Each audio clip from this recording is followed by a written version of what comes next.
ഇന്നത്തെ നമ്മുടെ special diet ചെയ്യുന്നവർക്കും ഡയബറ്റിക് ഡയറ്റ് നോക്കുന്നവർക്കും പ്രത്യേകിച്ചും നമ്മുടെ ശരീരത്തിലെയും വയറിലെയും കൊഴുപ്പൊക്കെ ഒന്ന് കുറയ്ക്കാനും അതും ചോറിന് പകരം കഴിക്കാൻ പറ്റുന്ന വളരെ ഹെൽത്തി ആയിട്ടുള്ള മീലാണ്. എങ്ങനെ തയ്യാറാക്കാമെന്ന് കണ്ടു നോക്കാം.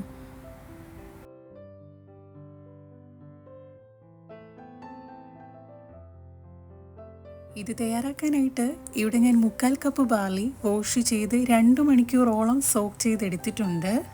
നന്നായി ഡ്രെയിൻ ചെയ്ത ബാർലി ഇനി ഒരു കുക്കറിലേക്കിട്ട് വേവാൻ ആവശ്യമായ 2 കപ്പ് വെള്ളം കൂടി ഒഴിച്ച് പാകത്തിന് ഉപ്പ് കൂടി ചേർത്ത് ലോ ഫ്ലെയിമിൽ 3 വിസിൽ വരുന്നിടം വരെ നമുക്കൊന്ന് കുക്ക് ചെയ്തെടുക്കാം.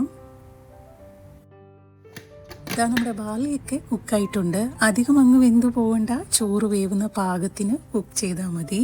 നന്നായി സ്ട്രെയിൻ ചെയ്തെടുത്ത ബാർലി ഇനി ഒരു സൈഡിലേക്ക് മാറ്റി വെക്കാം. ഇവിടെ നമ്മൾ ബാർലി വേവിച്ച വെള്ളം കളയുന്നില്ല. ഈ വെള്ളത്തിന് ഒരുപാട് ഗുണങ്ങളുണ്ട്. ശരീരത്തിലെ ഹൈഡ്രേഷൻ നിലനിർത്താനും ദഹനം മെച്ചപ്പെടുത്താനും വെയിറ്റ് ലോസ് ഡ്രിങ്ക് ആയിട്ടും നിങ്ങൾക്ക് ഡയറ്റിൽ ഇൻക്ലൂഡ് ചെയ്യാവുന്നതാണ്. ഇനി നമ്മുടെ മീൽ തയ്യാറാക്കാനായിട്ട് ചൂടായി വന്ന പാനിലേക്ക് അല്പം ഓയിൽ ഒഴിച്ച് കുറച്ച് കടുകും ഉഴുന്നുപരിപ്പും അല്പം ഹെൽത്തി ഫാറ്റ്സ് കിട്ടാനായിട്ട് 3-4 പീനട്ട്സ് കൂടെ ചേർത്ത് കൊടുക്കുന്നുണ്ട്. ഫ്ലേവറിന് ആവശ്യമായ ഒരു ചെറിയ പീസ് ഇഞ്ചി അരിഞ്ഞതും എരിവിനാവശ്യമായ കുറച്ച് പച്ചമുളക് അരിഞ്ഞതുകൂടെ ചേർത്ത് കൊടുക്കാം. കൂടെ തന്നെ ഒരു മീഡിയം സൈസിലുള്ള ഒനിയൻ കൂടെ ചേർത്ത് നന്നായി ഒന്ന് സോട്ട് ചെയ്തെടുക്കാം. കുറച്ച് കറിവേപ്പിലയും മസാലയ്ക്ക് ആവശ്യമായ മഞ്ഞൾപ്പൊടിയും കുരുമുളക് പൊടിയും പാകത്തിന് ഉപ്പൂടെ ചേർത്ത് കൊടുക്കുന്നുണ്ട്.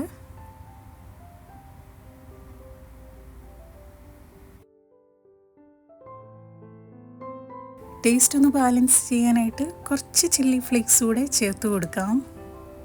മസാലയുടെ ആ പച്ചമണമൊക്കെ ഒന്ന് മാറി വരുമ്പോൾ നിങ്ങളുടെ ടേസ്റ്റിനനുസരിച്ചും കയ്യിൽ അവൈലബിൾ ആയിട്ടുള്ള വെജിറ്റബിൾസൊക്കെ ചേർത്ത് കൊടുക്കാവുന്നതാണ്. ഞാനിവിടെ എടുത്തിട്ടുള്ളത് കുറച്ച് carrot, beans, boiled green peas, capsicum ഒക്കെയാണ്. തയ്യാറാക്കിയ ബാർലി കൂടെ ചേർത്ത് നന്നായി മിക്സ് ചെയ്ത് 5 മിനിറ്റ് ലോ ഫ്ലെയിമിൽ കുക്ക് ചെയ്തെടുക്കാം.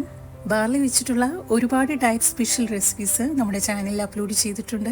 കാണാൻ താല്പര്യമുള്ളവർക്ക് പോയി നോക്കാവുന്നതാണ്. നമ്മുടെ ബാർലിയും വെജിറ്റബിൾസും ഒക്കെ നന്നായി തന്നെ കുക്ക് ചെയ്ത് വന്നിട്ടുണ്ട്.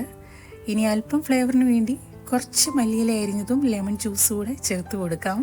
ഇത്രയേ ഉള്ളൂ. വളരെ ഹെൽത്തിയും ഫൈബർ റിച്ചുമായിട്ടുള്ള നമ്മുടെ ബാർലി മീൽ ഇവിടെ തയ്യാറായിട്ടുണ്ട്. ചോറിന് പകരമായിട്ട് നമ്മുടെ ഡയറ്റിൽ ഉൾപ്പെടുത്താൻ പറ്റുന്നതും ഒപ്പം വയറ് നിറഞ്ഞതായിട്ട് കൂടുതൽ സമയം തോന്നാൻ സഹായിക്കുന്ന ഫുഡ് കൂടിയാണ്. ഫൈബർ ധാരാളം അടങ്ങിയിട്ടുള്ളതിനാൽ ബ്ലഡ് ഷുഗർ കൺട്രോൾ ചെയ്യാനും കൊളസ്ട്രോൾ നിയന്ത്രിക്കാനും സഹായിക്കുന്നതുമാണ്. ഇത് നിങ്ങൾക്ക് ലഞ്ചായിട്ടോ മാത്രമല്ല ഹെൽത്തി ബ്രേക്ക്ഫാസ്റ്റ് ആയിട്ടോ ഡിന്നറായിട്ടും കഴിക്കാവുന്ന റെസിപ്പി കൂടിയാണ്. ഇങ്ങനെ ട്രൈ ചെയ്യാത്തവരുണ്ടെങ്കിൽ തീർച്ചയായിട്ടും ട്രൈ ചെയ്ത് നോക്കുക. ഇന്നത്തെ നമ്മുടെ റെസിപ്പി എല്ലാവർക്കും ഇഷ്ടമായെന്ന് വിശ്വസിക്കുന്നു. പുതിയൊരു വീഡിയോയുമായി നമുക്ക് വീണ്ടും കാണാം. നന്ദി, നമസ്കാരം.